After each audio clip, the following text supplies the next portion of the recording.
swali langu la mwisho. Rigathi Gachagua ameweza kusema mwezi ujao atakuwa anazindua chama kile ambacho kitatumika na akasema kwamba kitatoa rais, kitatoa senator, kitatoa governor.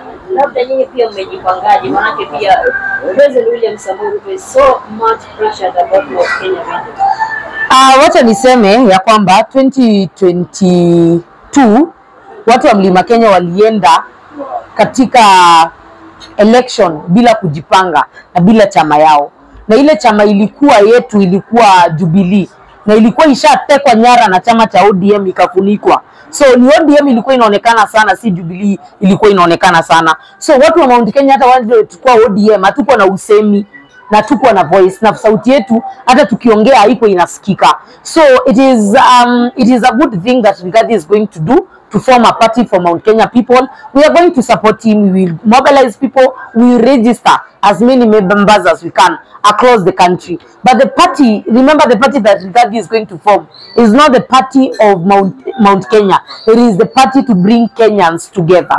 Umenielewa? Watu wa Mount Kenya ni watu ambao wananga ukabila, wananga ubinafsi. So wewe ambao umetoka Kisii, wewe umetoka Ukambani, wewe umetoka Uluiani, you will be welcomed there.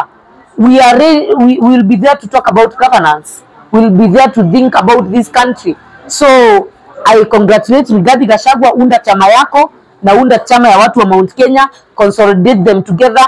Let every Kenyan feel welcomed in that party. Let's you welcome the youth, waingie katika chama, waregister watu wengi, vijana waingie katika vyama, wakue wengi, waeke hiyo chama nguvu, hiyo chama iende ikasaidie presidential candidate ambaye ataenda kusimama 2027, ambaye natarajia atakuwa ni Rigathi, ni nani, Honorable Kalonzo Musyoka, kwa sababu hiyo ndio mimi na uhakika ya kwamba akipatiwa nafasi naongoze taifa la Kenya itakwenda mbele.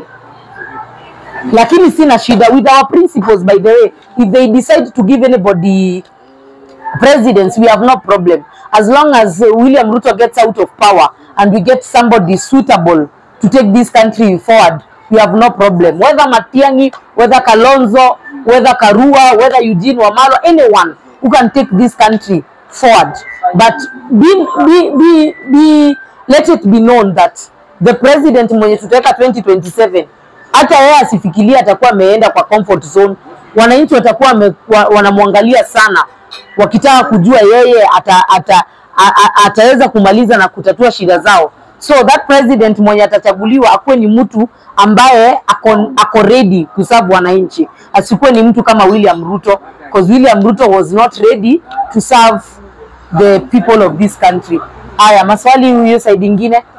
Sasa kwa maswali yangu naweza kuuliza, tunaona hii timu ya Kalonzo, Rigathi Gachagua na hiyo Matiang'i, kama Ruto wanajaribu sana kuleta watu pale, na wengine washaanza kujitokea, kama tuliona ule mama wa Maua sharudi kwa mwenye alimtuma. So nyinyi mmejipanga aje ili serikali isipenetrate hii timu? Nimewaambia, in fact in Mount Kenya, hata kama umepanga nani, amepangwa na nani, ametumwa na nani, amelipwa na nani, sauti yenye tutasikia kama watu wa Mlima Kenya ni sauti ya Rigathi Gachagua. So wewe pangwa, kula pesa, lakini no direction itatoka kwa His Excellency Rigathi Gachagua.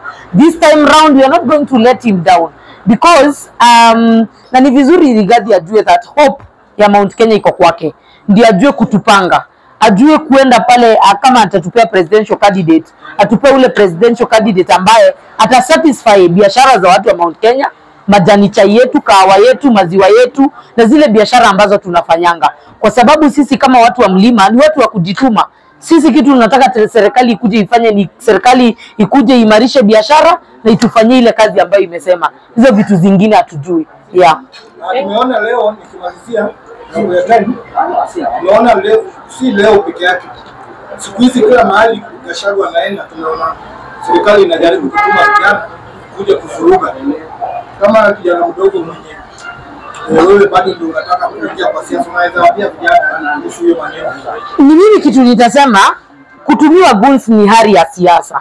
Nataka kuambia wale guns ambao wametumwa, pia sisi tuko tayari. Pia sisi tuko tayari, sisi si waoga.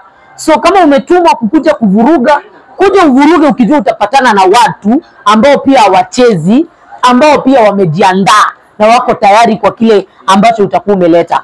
Let me say the meetings in Mount Kenya community, they are ever peaceful. Sisi ni watu hatupendi vurugu, hatupendi fitina. Ukikuja katika mkutano yetu, tafadhali kaa chini, sikiza kile watu wanasikiza. Ukisikia au unahitaji kukaa katika ile mkutano, amuka uende. Hakuna mtu ambaye amekuforce, lakini kukuja kuleta vurugu na fitina, hiyo hatutaki. The reason why I'm telling the youth this, usitumike na mwanasiasa kulipe 200, 500, 1000, 2000, ukuje ulete vurugu mahali utandikwa uumie na hata kusaidia.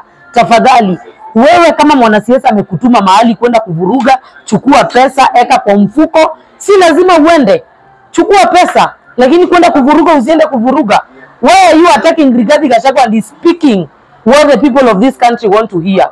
Because yeye ndo alikuwa mmoja wa ile manifesto ya Kenya Kwanza. Sisi tunataka kujua hiyo manifesto yao mbona haikufanya kazi, na mbona hiyo serikali haifanyi kazi, kwa sababu ilikuwa mwandani. So you should not attack Rigathi. In fact, ukisikia Rigathi kwa mali unapaswa uende umpatie support, ndio atufichulie siri zaidi ya serikali.